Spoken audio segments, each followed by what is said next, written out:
Je déteste la malhonnêteté intellectuelle. Je déteste la malhonnêteté intellectuelle. Mon nom est Paulin Blaise Guet. Alors j'ai écrit un livre qui s'appelle New Brunswick en état de mort cérébrale. Un coma arrive très bientôt en anglais. New Brunswick the Brain Dead. Que vous pouvez trouver, n'est-ce pas, sur Amazon.ca à Chapters. À la librairie Le Passage, à la librairie des Grandes Ours pour une somme de $32. Vous savez les amis, les politiques, ils sont très dominants. Et ce sont des personnes qui sont égomaniaques. Parmi eux se trouvent des individus assez particuliers qui ont été mis au pouvoir pour ne rien faire.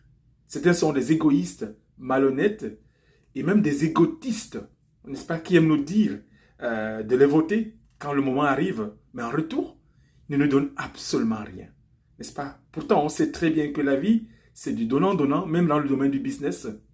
Ils sont des grands narcissiques qui aiment se partager le pouvoir. Certains sont parfois forts en rhétorique, d'autres aussi forts en communication, mais avec moins de résultats visibles. C'est la raison pour laquelle il y a un délabrement, n'est-ce pas? J'appelle ça un vide de sens au sein des partis politiques.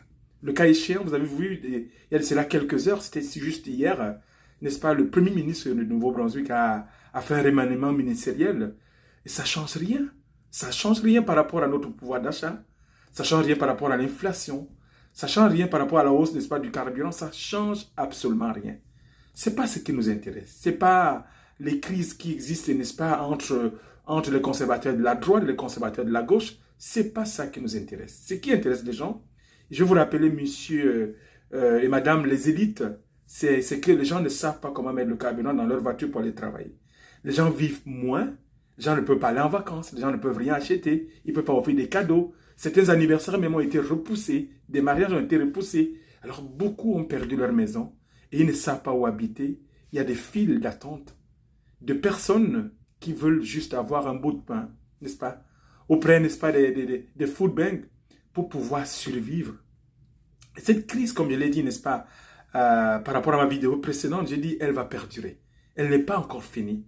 Jusqu'à ce que, n'est-ce pas, le Premier ministre actuel puisse, n'est-ce pas, quitter, vider les lieux et laisser quelqu'un au pouvoir. Et je suis convaincu. Le clivage, responsabilité et irresponsabilité, n'est-ce pas, se fait voir aujourd'hui, n'est-ce pas, par rapport à tout ce qui se passe pour la gestion de notre province.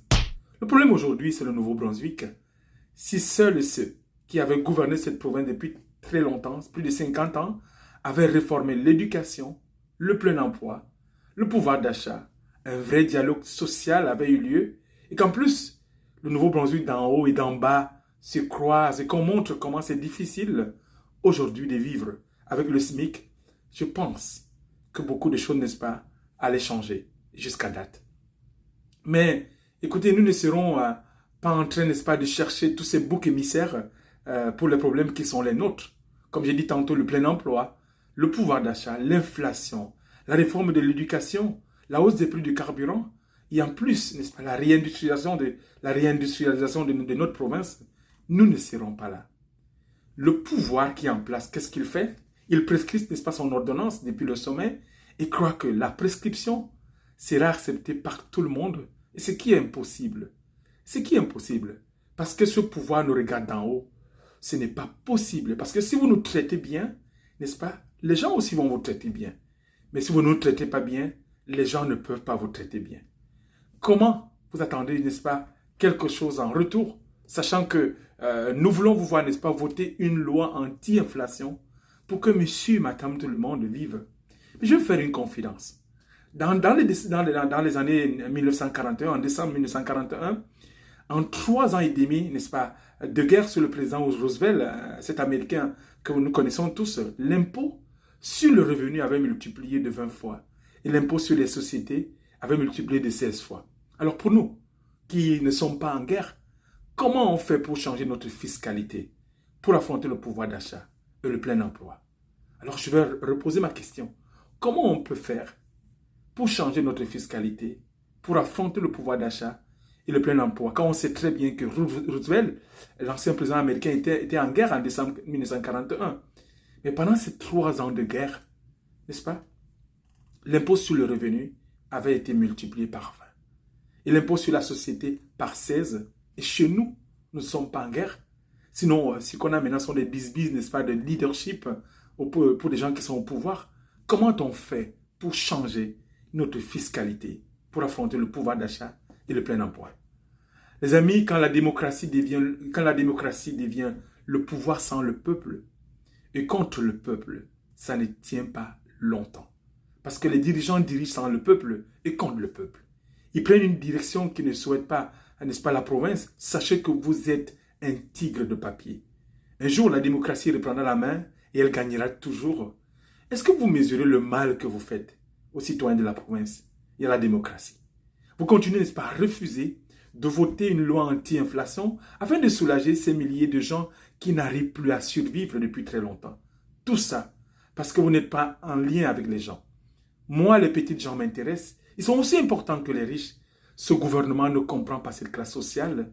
Ces petites gens-là n'ont pas besoin de structures politiques.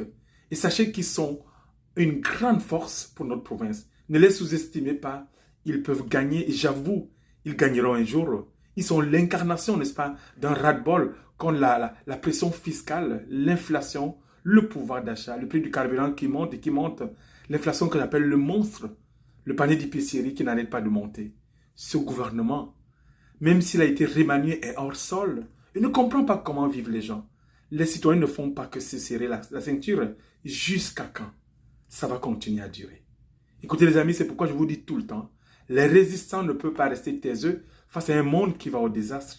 Face à un monde où l'humain ne compte plus, les résistants ne peuvent pas rester taiseux face aux choses qu'une certaine élite politique, bravage et grabataire nous impose année après année.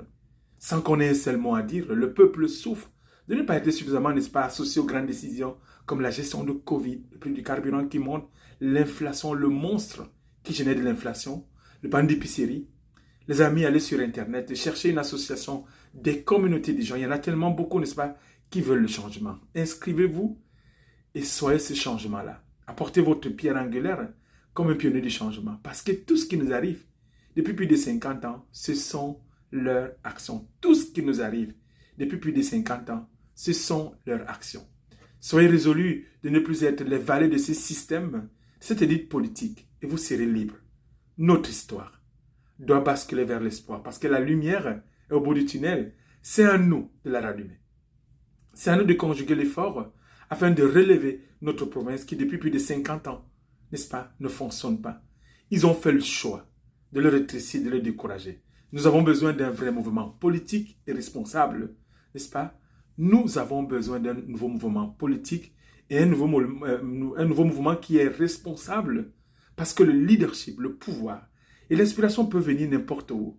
Croire que c'est possible dans nos cerveaux, la possibilité de chercher des solutions. Nous avons besoin d'un nouveau départ, une nouvelle voie, une nouvelle vision. Mon livre, n'est-ce pas, Nouveau-Brunswick en état de mort cérébrale, en anglais, New Brunswick Brain Dead, que vous pouvez trouver sur Amazon.ca, à Chapters, à la rubrique de passage, et aussi à la rubrique des grandes ours pour une somme de $32.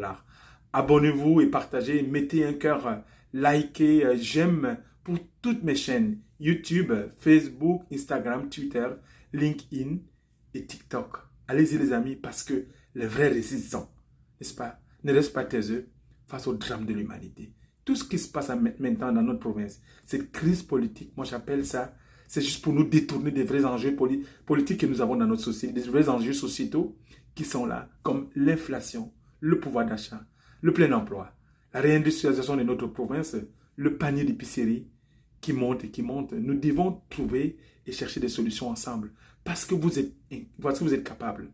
Vous êtes capable, vous êtes intelligent. Votre investissement ne sera jamais vain. Mettez votre effort. Croyez en vous.